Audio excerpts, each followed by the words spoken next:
we could have cut to Rob Reiner's mom saying, "I'll read what she's reading," you know, or whatever. Welcome to Recotopia, a happy home for recommended movies, TV shows, music, video games, foodstuffs, and more from two people you can definitely trust. Trustability varies by region, no guarantees implied.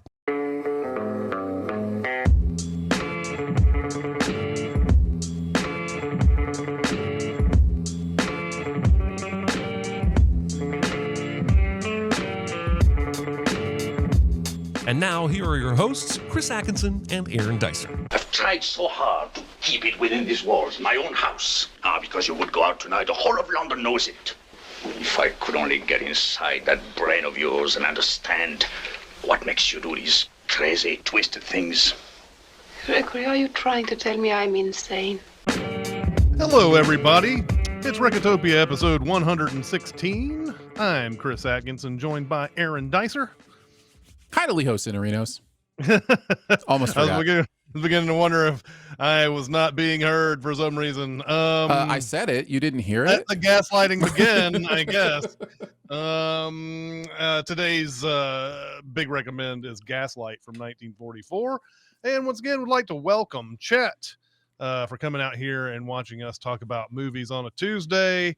I'm going to start off our small recommends. It's no big deal. Itty bitty living space. It's so small and light. It's small, it's tiny, it's petite, it's wee. And I am going to start with 1954's La Strada, or The Road. Maybe some people know it as, but La Strada. It's a Federico Fellini movie. I am seriously underversed on Fellini movies. I've seen 8.5, but I haven't seen very many other ones that he's made. So I bought a collection and I need to go through that collection at this point. So La Strada is about a woman whose sister dies, and a man played by Anthony Quinn comes along and basically pays the family for her to come along on his traveling strongman show. And he goes out and basically he's basically a one-trick pony. He's got this trick where he puts a chain around his chest and his chest bursts the chain, and everybody oohs and ahs with delight. And her main function is basically to be sort of a funny comedic entertainer. And it seems like she's very popular with people when they go around and everything, but the man that is employing her does not exactly like her or really like appreciate her at all.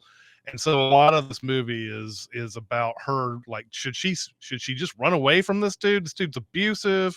He's not giving her anything to do really that puts her skills to use. And so a lot of it is this adventure of her trying to figure out what her place in the world is, because she doesn't really want to go back home where she's poor, and she's poor here too, but she's kind of thinking of it as home, and it kind of like an idea of like what home is, even in the worst of conditions and everything. This movie has a devastating ending as well in store for you. I can't recommend it enough. It's very, very good. As is my habit, when your small recommends come through, if I have time, I find a way to watch them, and I did with La Strada. I am more underversed in Fellini than you. This was my first Fellini movie, so I was very impressed by how dark it was. Like, the idea of the kind of the themes and the thoughts that are going on here with. I think there's a really interesting speech about like a pebble having purpose that I found really interesting. But more than anything, I thought the central actor here, I thought she was great. And I think it's Fellini's wife, right? You may have mentioned that. It may be, yeah. But she kind of had a like Chaplin energy to her that I thought was really good. So yeah, I really enjoyed watching this. I'm glad you're recommending it. My first small recommend, let's go with TV first this time. I want to talk about Outer Range on Amazon Prime. So this season 2 just came out. They dropped the entirety of season 2. And so there are now 2 seasons of this show. And this is a show, basically, the elevator pitch to me feels like it was like, what if a Western family, but they didn't discover oil on their grounds, they discovered time travel. That's kind of the idea here, because the time travel in this show is very much like a material. It's a substance. It's like a mineral that has these kind of psychotropic time travel effects, but it all comes from this hole on their land that appears every once in a while, and then has, you know, effects if you fall into it, those kind of things. I don't want to give too much away. I will say this is a Josh Brolin kind of pet project thing. He directs a lot of the episodes. He's the star of the show. He is really, really good in it. Lewis Pullman is really, really good in it as well. Imogen Poots is pretty amazing in it. I really like this show, and it feels like it's kind of under the pop culture conversation. I don't hear a lot of people talking about it, but it's a lot of fun and very interesting, and I'm enjoying the things that it's saying, using time travel as kind of a metaphor. So, yeah. I had completely forgotten about this. I started watching season 1 when it came out, and I think I saw maybe 2 or 3 episodes, and I was in that sort of like hedging, like, I don't know if I like this. I don't know if I'm going to go back to this or not. And then every time that happens, I seem to just like lose the interest in watching it. But hearing good things about it, and hearing that season 2, I mean, it even got a season 2, is heartening. So I may have to come back and revisit this, and try to watch this again. So yeah, never has time travel in Westerns done so well since Back to the Future 3. So, you know, so yes, you have to think fourth dimensionally.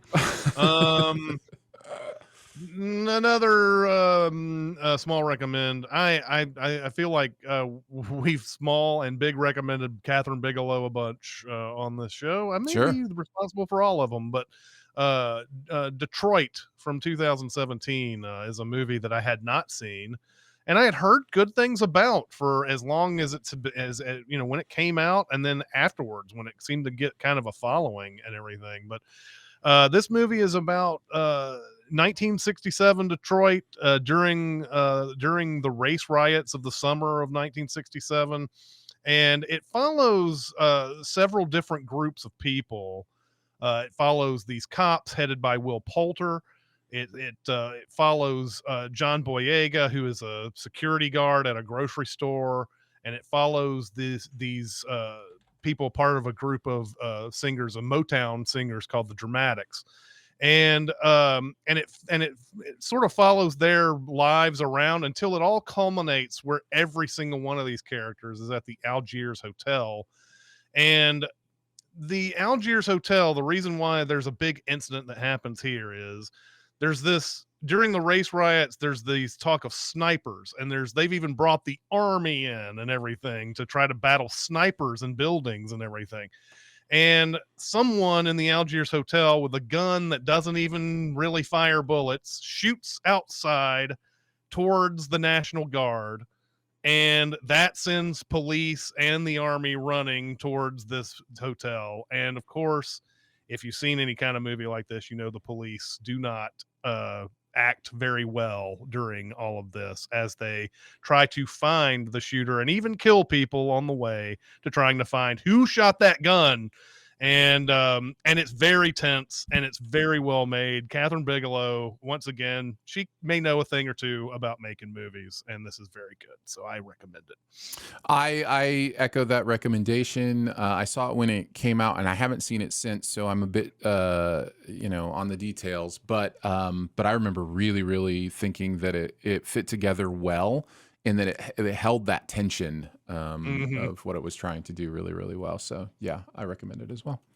Yep. My other small recommend is a recent release, I think just last week. I want to talk about If. Okay. If stands for imaginary friend, and also like what if? But it is John Krasinski's latest film.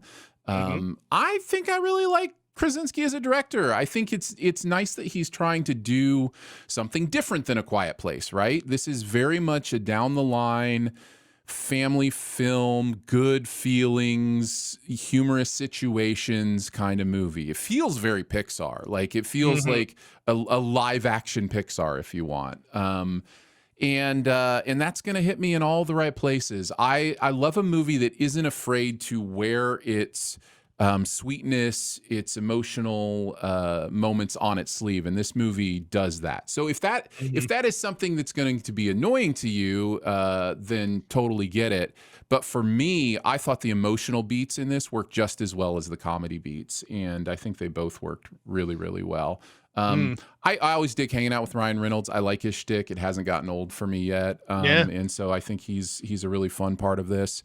But yeah, I think all around, this is just a really fun, pleasant watch that made me tear up a few times. So I'm always down for that.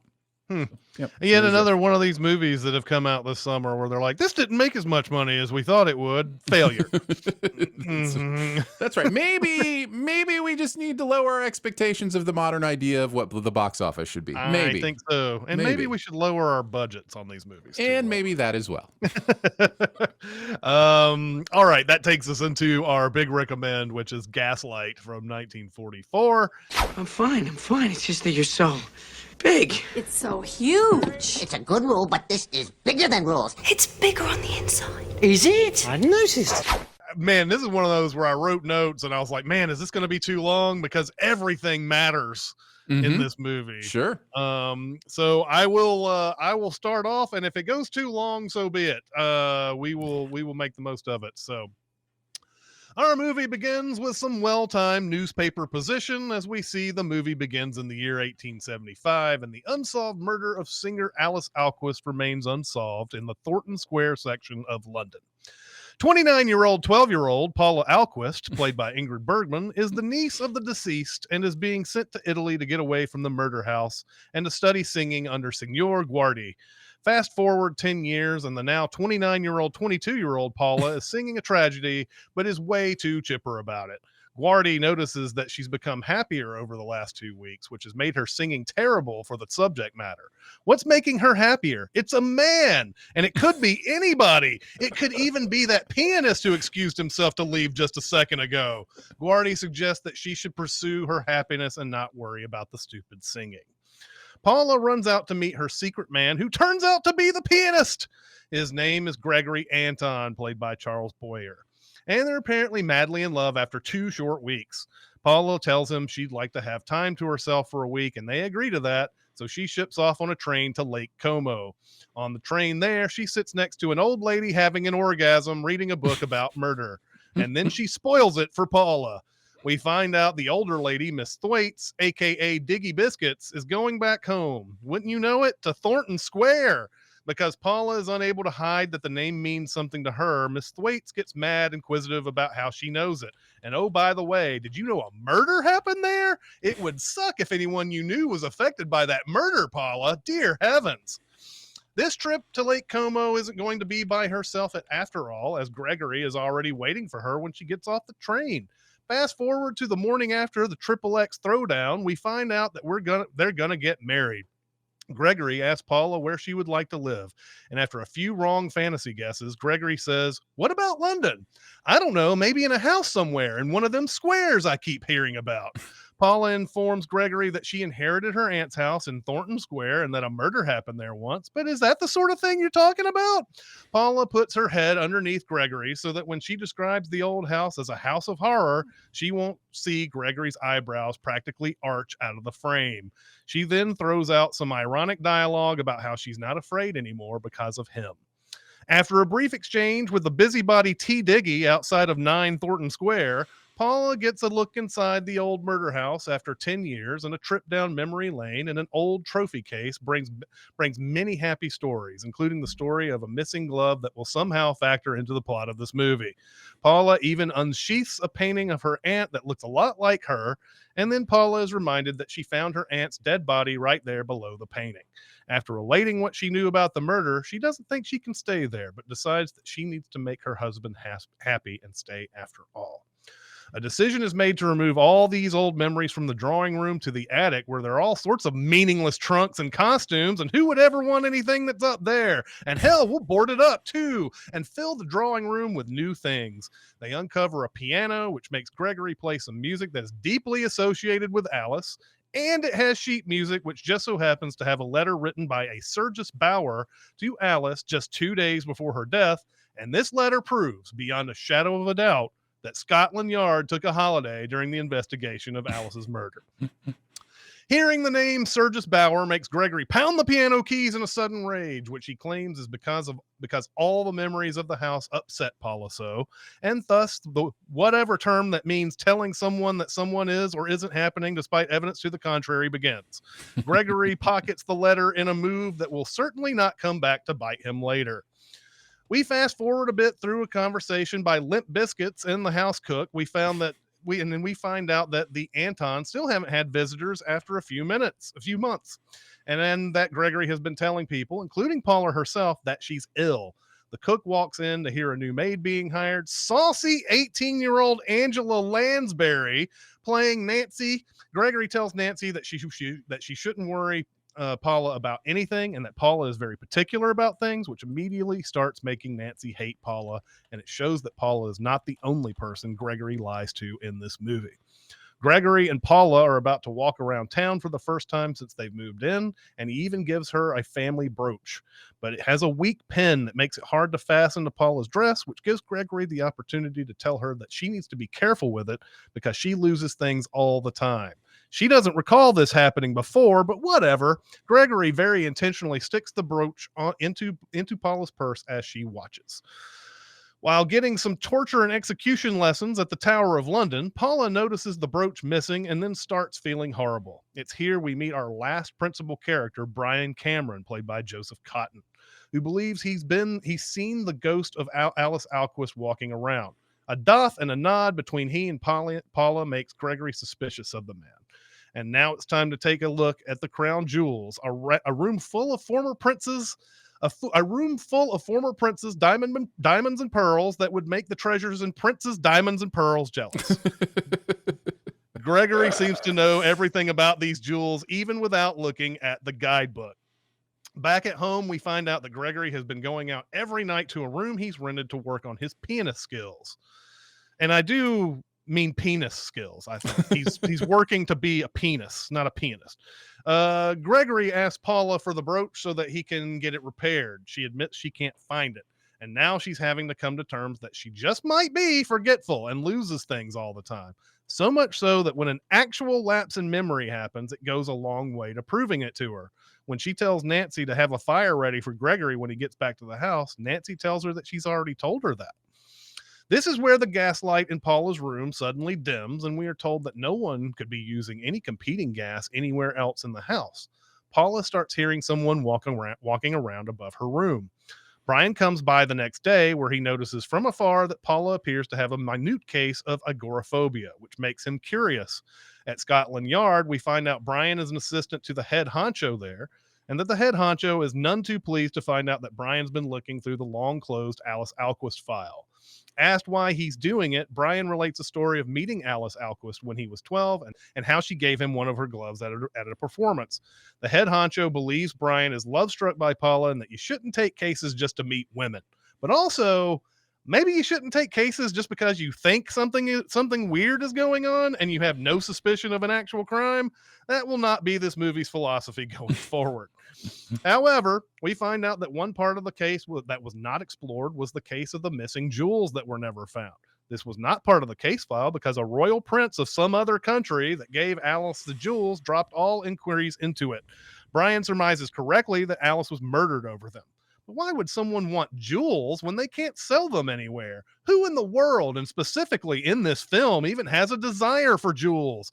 Brian is told there weren't even any real suspects in the murder, and I guess no real search of the house either, because as I have mentioned before, Scotland Yard must have been super busy or super incompetent. Jack the Ripper didn't even exist yet. Brian gets a police officer by the name of Williams to run the Thornton Square beat, tells him to be hush-hush about it. Paula and Gregory argue about what kinds of tasks you call maids for. This time it's putting coal on the fire. Gregory very deliberately makes it sound like Paula very much wanted to ring Nancy up for this menial task. Gregory uses the time to flirt with Nancy some more, and insulting her further by suggesting Nancy should give Paula some tips on how to work on her complexion. Paula accuses Gregory of doing things that make Nancy hate her, and Gregory accuses Paula of imagining things. T. Swizzle and Brian show up pretending to be aunt and nephew, hoping to see Paula, but Gregory gets angry when Paula wants to see them, not wanting anyone in the house because she's so ill. Gregory does this thing that he's very good at throughout, in that he'll get super mad, but then realize how it looks and dials it down a notch to make it seem like he's got Paula's best interests at heart. In one of the most maddening deceptions in the movie, Paula says she would have liked to have seen her visitors, to which Gregory responds, "Oh, why didn't you tell me? I didn't realize how much you wanted to see them. All you had to do was tell Nancy to let them in." Furthering the maddening deception, Gregory tells Paula she wouldn't have had time to see them anyway because they're going out to the theater tonight and she needs to get ready. Paula believes she's forgotten that Gregory told her about it, but Gregory, ever the one to add layer after layer of uncertainty to everything, claims that she didn't forget. This was a surprise he cooked up. See, not everything is you forgetting stuff. But anyway, what did you do with that painting that was clearly on the wall? Did you take it down and forget it? Oh, I don't know. Let's ask the servants if they know anything about it and kiss a Bible if they didn't take it. After all, nobody has ever lied after swearing on a Bible. What's worse, Paula finds the painting easily in a place where it was found before, and she apparently forgot she did it. So fuck, Paula, we can't go to the theater tonight because you still clearly aren't ready to do that. Anyway, back to business as usual. Gregory is going to go out and work on piano stuff while Paula stays home. Paula tells Gregory that she is frightened of the house, that people are walking around on top of the house, and is worried about imagining things.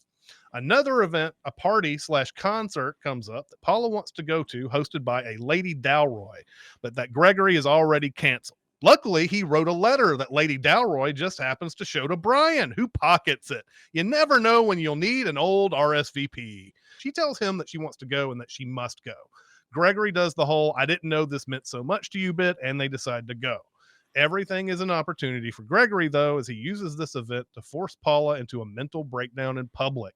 This time, he accuses her of taking his watch, which is somehow in Paula's purse. Finally, Paula asks Gregory if he thinks she's insane.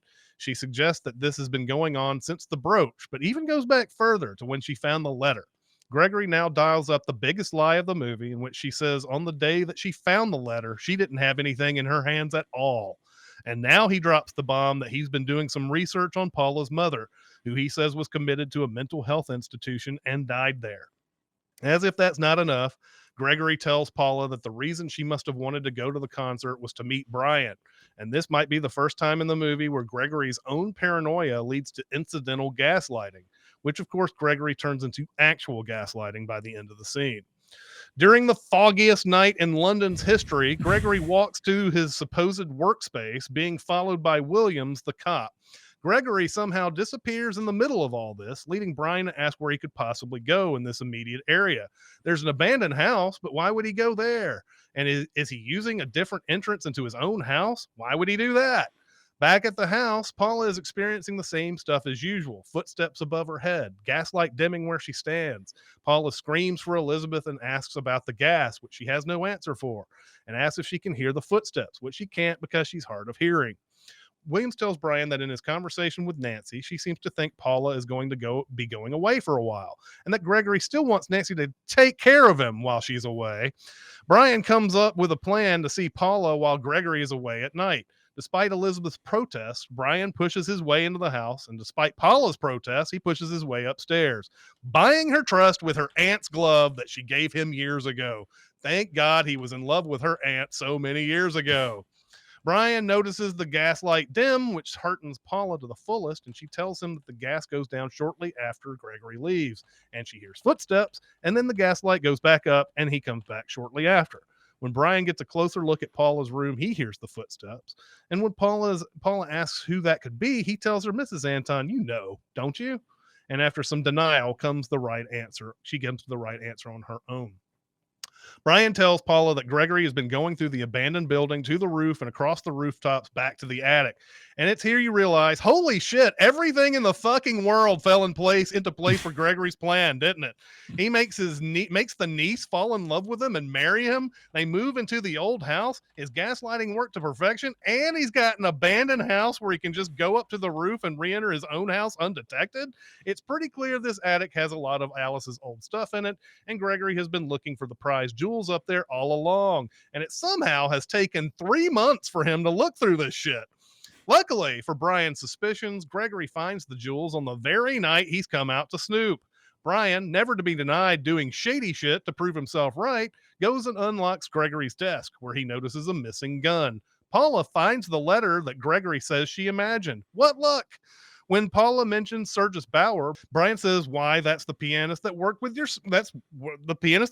aunt." And when he compares the letter to the RSVP that Gregory gave Lady Dalroy, the handwriting is a total match.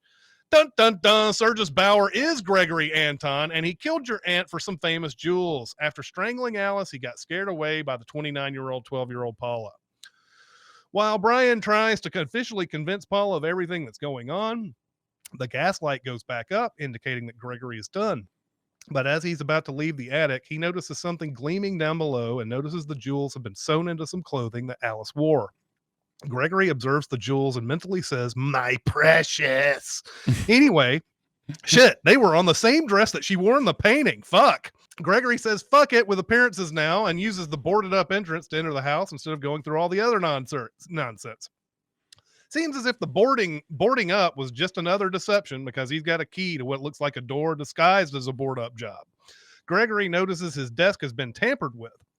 He accuses Paula, who in turn accuses a pronoun of doing it. Who's the pronoun? Well, there is a man, a certain man. And for the poor, you can be sure that he'll do all he can. Anyway, Elizabeth takes over the gaslighting and says she didn't see a man or let anyone in. Poor Paula. Even when something is in the works that is good for her, it requires continued lying. You see how it is, Elizabeth? And she says, "Yes, sir, I see just how it is," in such a way that Gregory looks back at her like, huh? The fuck does that mean? After Paula sings the first few bars of the Everly Brothers' All I Do Is Dream, we see Gregory couldn't be more delighted. Now Paula's coming up with stuff he didn't even make up himself. Except then there's sudden Joseph Cotton in the doorway, ready to let Paula off the hook. After Paula goes back to her room, Brian tells Gregory he knows everything, leading to Gregory pulling out his gun, but getting stopped by Brian, who ties him up. Elizabeth yells out for Williams to run in and help, and this brings Nancy and Tea and Biscuits into the house as well. Paula gets a chance to talk to Gregory in the attic while he's tied up. He asks her to get a knife out of a drawer to cut him free, and then she tells him she doesn't see a knife just as she pulls the knife out of the drawer, telling him he must dream putting a knife there. She taunts her husband with all the lies he's told her. Hell, she even conveniently finds the missing brooch. Well, sometimes you stick a letter in your desk. Sometimes you stick a brooch in the attic. Who can keep up with these things? She claims she's mad and that her mother was mad. And Gregory finally tells her that wasn't true at all. And then she says, this is probably the thing that won her the Oscar. "If I were not mad, I could have helped you. Whatever you had done, I could have pitied and protected you. But because I am mad, I hate you. Because I am mad, I have betrayed you. And because I am mad, I am rejoicing in my heart without a shred of pity, without a shred of regret, watching you go with glory in my heart." Brian takes Gregory away, but perhaps he realizes in the end that what he really should have been pursuing the whole time was a happy life with his wife, whose aunt he murdered. Brian tells Paula he's interested in visiting her a lot, which Miss Thwaites is privy to hear at the end. "Well," she says for the third time in the movie, and it ends. And Aaron Dicer, what did you think about this movie? I really, really liked it. Yeah, this is it's wild to me that the term gaslighting feels so modern. You know, when it was whatever, the play came out in the 30s, and then, you know, 2 movies in 1940 and 1944, which I'll talk about a little bit more because I did manage to watch the 1940 version as well. But it's so clearly a psychological type of manipulation that needs a name, right? And so, like, there's this very direct thing that he's doing with convincing her that she's going crazy, that is this manipulative thing that humans do to each other. And to be honest, usually men to women, you know, to convince them that they're the problem, not, you know, us. And I was kind of in awe of that, if nothing else, just how well it kind of portrays that idea of gaslighting. I think Joseph Cotton is great. Everything I see him in, I love him in.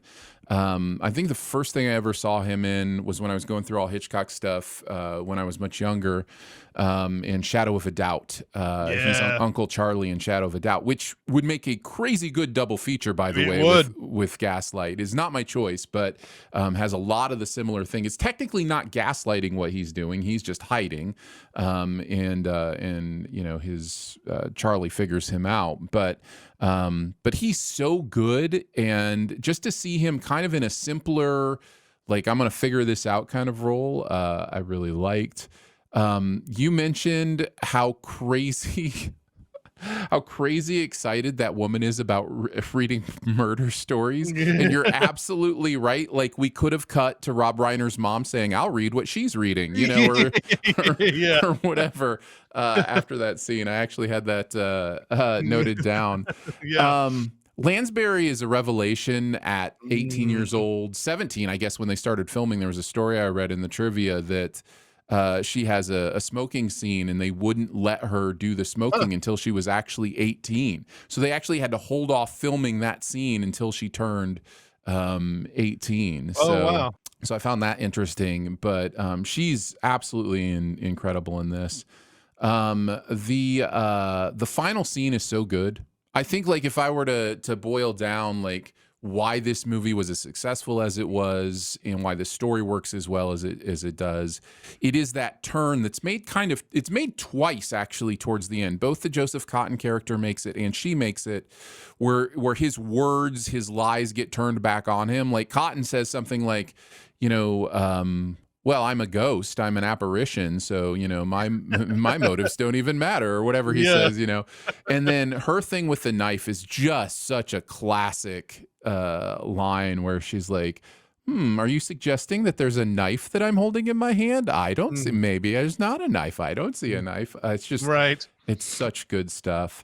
There was a back-to-back with Gregory and Brian that I made note of, and I wanted to mention because I love it when a movie will turn a line like this. But Gregory says, I knew from the first moment I saw you that you were dangerous to me. And Brian responds, I knew from the first moment I saw you that you were dangerous to her.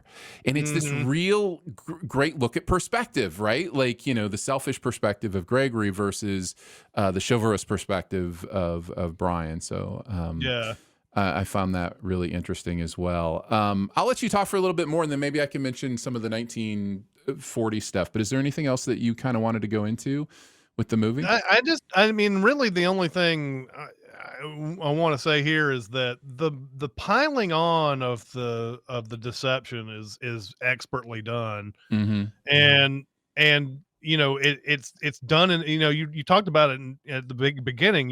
It's so unique in a way that it has to have a name, and because and he does so many different kinds of deception in this thing, where it's just like, oh, this is something you're forgetting, or you know, or especially the thing where he's like when he says, oh, I was just going to surprise you about going to the theater tonight.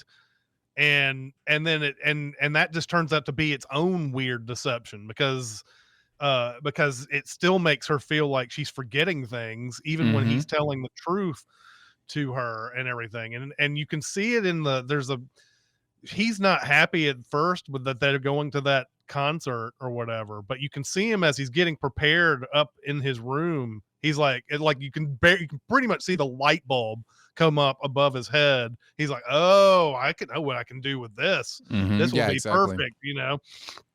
And so I also think it's kind of, it's very creepy, of course, the way he and Nancy interact throughout this entire movie. Now, it's funny you mentioned the 1940 version of this to me while we were preparing for this and everything. Now, I did actually end up, because it's on the Blu-ray, the 1940 version of Gaslight really makes that more explicit because they are actually like kissing and going out, and it made me think I missed something in the 44 version. Like when I watched because I watched them backwards. I watched the 44 first, you know, just because I needed to watch that for the prep, and the 40 was just kind of a bonus. And then the affair stuff with the maid was so clear in the 40 version that I was like, wait, did I miss that in the 44 version? It's kind of hinted at. There's a little bit of flirty, but it's explicit in the 40 version for sure. And when I say explicit, I don't mean sexually explicit. No. I mean it's explicitly said. Yeah. Yeah, for sure. But yeah, in the 44 version, there's a lot of things that you can take certain ways in this. Like are they having an affair secretly in this movie? Yeah. Like because there's a point where Nancy is getting something prepared for Paula, and she says, well, will the mister be going with you as well? Almost like in this idea of like, hopefully you get out of the house so that we can like canoodle finally or whatever. Yeah. I don't know. But there's a lot of like time that has passed that we're not entirely sure of in this movie.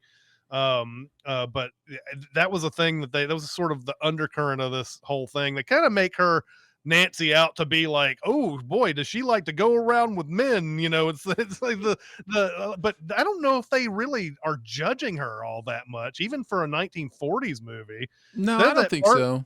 Well, that part where he says men might take advantage of you, and it's like, I'm not worried about that, even when I want to, or where yeah. She's like, I can take care of myself if I want to. Yeah, exactly. Yeah. So anyway, the thing that this 44 version has way over on the 1940 version is that the deceptions that these piling up are just like, you know, are otherworldly. They're on another level. In the 40 version is very basic stuff, you know, it's the same kind of thing going on, but it's not nearly to the level of what's going on in the 44. It also avoids any of the setup. The 40 version just starts like with them. I'm trying to remember what the first scene, but like there's none of that like falling in love and waiting for, like, it starts with them married and the deception is art. Like it cuts out the first 20 minutes of the movie basically. In the 40 version. My favorite story about the 40 version has to be that when they made the 44 version, MGM tried to burn all the existing copies of the 40 version to make the world think it didn't exist. The movie Gaslight tried to gaslight the world into believing there was only one version. In fact, the only reason versions of the 1940 movie exist is because they were labeled with the shooting title of the movie and not the title that it ended up with. That was some of the most fun trivia I saw. It was just like they just were like, no, we don't want people to know there was another one. We don't want people comparing them because they're the same story. Like, you know, all the beats are there in the 40 version. So I thought that was really funny. Yeah. But yeah. Okay. Did you have anything else to add on No, this? I think that's pretty much it. I think I covered everything I wanted to. I'm now starting to wonder if maybe the maid stuff wasn't as clear because Lansbury was so young that maybe they just didn't want to go there. But I don't know. Well, there's there's enough of knowing looks from Charles Boyer in this movie after she says certain things that it's clear that there's a pursuit going on in some way, especially when there's the whole thought that after Paula has left to the mental institution that they're going to put her in or whatever, that she's going to stay behind and take care of him and everything. And so there's a lot of like implied stuff in it, but Anyway, what is your? Let's get to the super secret double feature on this one. Be very, very quiet. Secret? What secret? Our dirty little secret. I tell you something I've never told anyone. I went round and round and up and down. There's so many Hitchcock movies that could be a great double feature to this. He uses these kind of themes of people not being who they say they are so many different times. I thought of Suspicion, Rebecca, like so many of those movies would be a great double feature with this. But I wanted to avoid those. To be honest, the best double feature is probably Diabolique that you mentioned last week. Like it's it's so perfect for this. I wanted something that felt like a different kind of gaslighting that we hadn't seen, that kind of had some of the same beats. So I went with The Truman Show for my double feature. That's a good one. And yeah, it is very much gaslighting. They are gaslighting Truman into being on this reality show, and there's a lot of moving pieces to it. But eventually he has to find his way out. So I find kind of the God character that is being played to be similar to what Gregory is doing in the original one as well. So yeah, we had enough beats that seemed the same to me to go with The Truman Show. I thought that would be fun. Yeah. All right. Awesome. Okay. So what is next week's homework going to be, Aaron? Let's next week, since I will be in Vegas when we record, if all goes well next week, let's talk about Ocean's 11 for the big recommend. Okay. Excited to take a look back at this one, and just always it's a great movie to rewatch. Just love watching Ocean's 11, so I'm excited to go over it again. Okay. All right. Awesome. I love Ocean's 11. I've seen it plenty of times, so it'll be fun to revisit it in this format.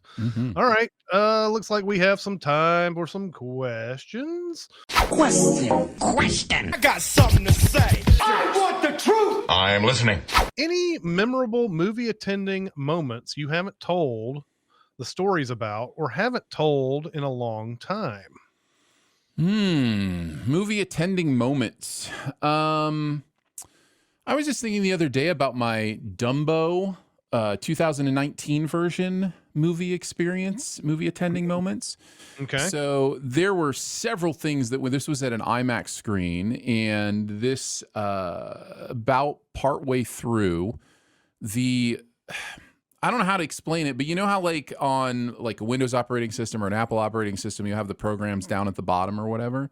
Those showed up at the bottom of the screen. So whatever computer system they were using, like some of the interface was showing on the screen. It wasn't, I don't even know how that happens. But so they tried to reset things. And there was this big, waiting time while they were resetting. Well, the lights were still on, and I was in the back row.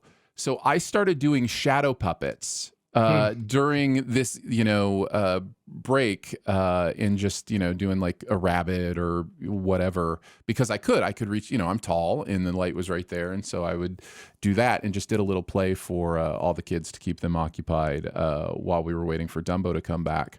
When Dumbo came back, it came back with the pre-roll ads rolling over top of it. So it was like Dumbo visuals and then the mix of the Dumbo sound and the pre-roll sound. It was a terrible, terrible projection job by the IMAX crew that day, but I tried to make it as fun as possible. Oh my God. Okay.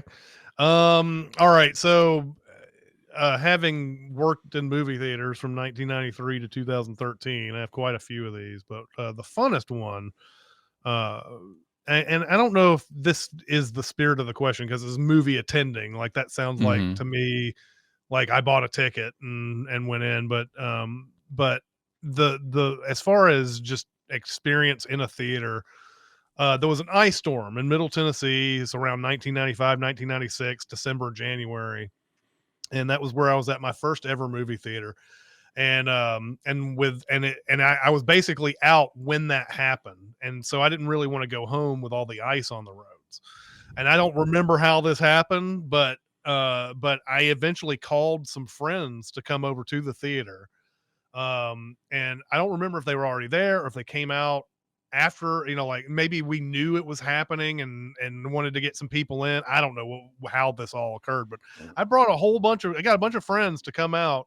And while this ice storm kept us in, we basically had this big movie marathon that night. So all That's the fun. movies, so the movies that had come out during this time were stuff like the original Toy Story, which is behind my head right now, Sabrina, Grumpier Old Men, Cutthroat Island. There were probably more, and possibly Jumanji, the original Robin Williams Jumanji, was in that group. But it was one of those where we started off with, I think, like Toy Story or something like that, and then worked our way to a point where it was like, I want to watch this. No, I want to watch this. I was like, we can have both theaters running those movies. Yeah. So that was a very memorable night of working at a theater that very few people in that company really cared about. So like there wasn't any danger of anybody coming by and being like, what's going on here? You're fired. Yeah. So that's something That's that I fun. remember. Absolutely. Oh yeah. Let's see. What is the best ballpark stadium arena food you have ever had? Phew. This is tough for me because that's not something I'm seeking out, so I just don't really remember. I'm just like, I want a hot dog, I'll have a hot dog, and it's just a hot dog. And I also don't like a lot of foods with a lot of stuff on them, so I just get stuff plain.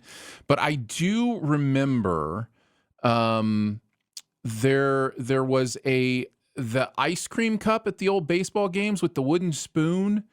I just like, nostalgia wise, there's nothing for me that beat that. Just a little bit of ice cream or whatever it is, that frozen yogurt or whatever it might be now. And I just thought that was a ton of fun. So yeah, just lots of memories at Tiger Stadium growing up with those little ice cream cups. That's a place I wish I could have visited, is Tiger Stadium, because it was a very unique place to watch games, and I never had a chance to go see it. So when we answered all these questions, Jeremy had put his own answers, and so I didn't think I would be able to say the one that he wrote because we both had the same experience. But now that Jeremy's not here, fuck him. I'm going to go ahead and tell you what I would have said too. He mentioned the Parmesan fries at the Giants, San Francisco Giants Stadium, and those are very, very good and highly memorable.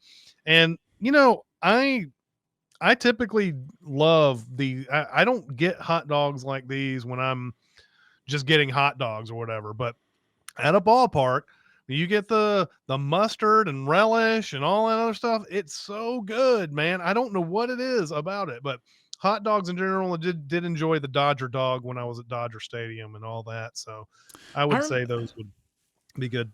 I remember I worked concessions at Michigan Stadium, University of Michigan, at the Big House.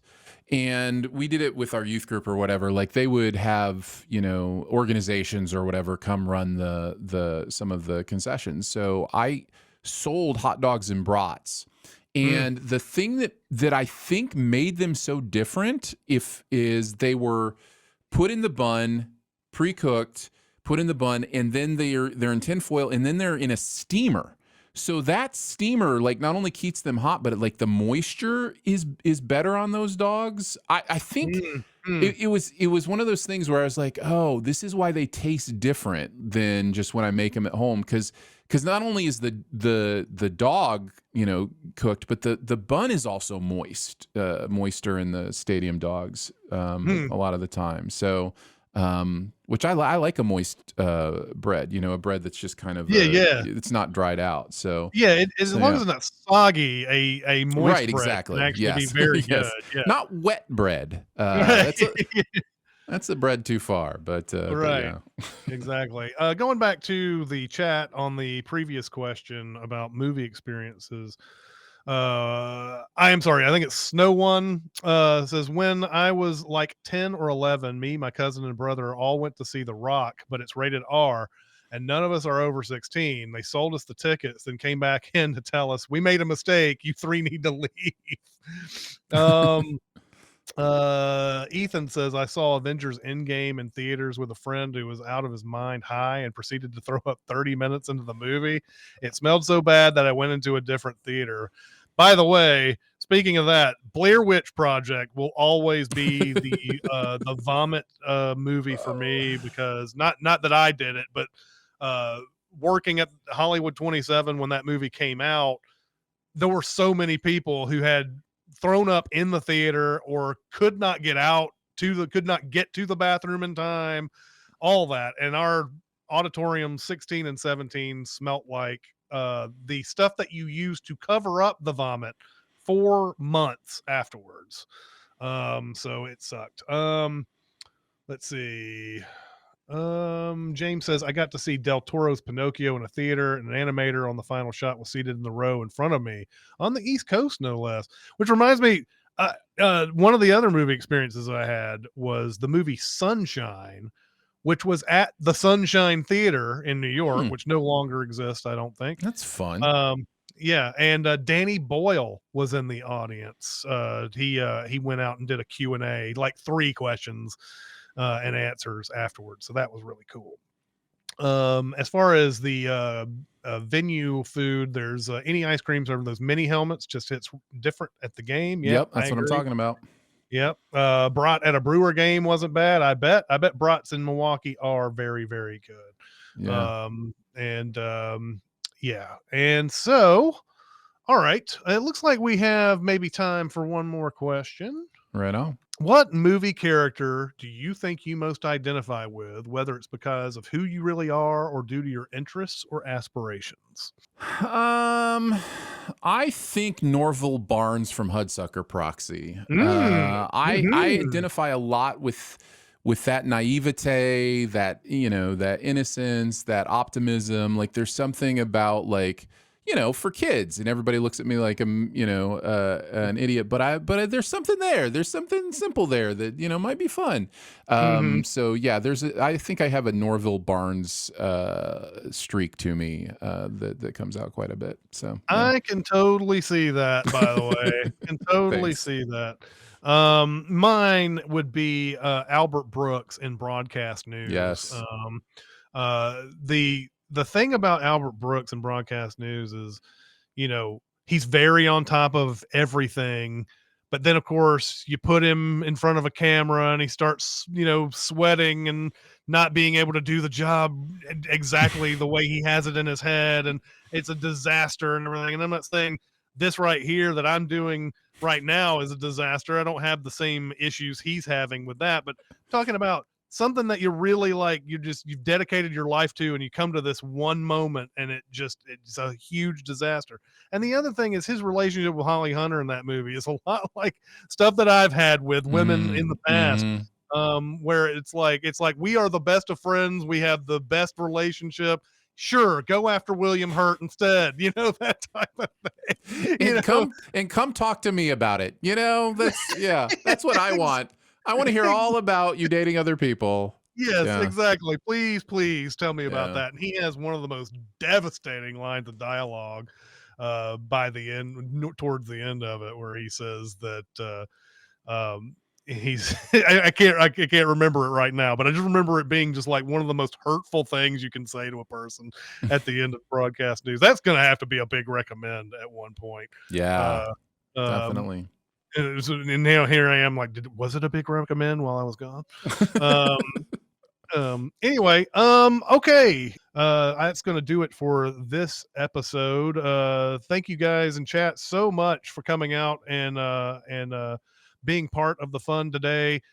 Next week's movie is Ocean's 11. Yes, it is the George Clooney version, the 2001, not the Frank Sinatra version. Although that one's good too. It's not. I don't think it's as good as this one though. The Soderbergh Ocean's 11. Yeah. So this is going to be a lot of fun. to dissect next week. But anyway, that's going to do it for this episode. We'll see you next time. See ya. Bye, guys. Bye. Be a part of the live show by being a member of the Sin Club at Patreon at patreon.com/cinemasins. Chat with us on the Cinemasins Discord at discord.gg/cinemasins or Cinemasins Twitter at Cinemasins, and email any comments or questions to Recotopia at cinemasins.com. That's RECOTOPIA at cinemasins.com.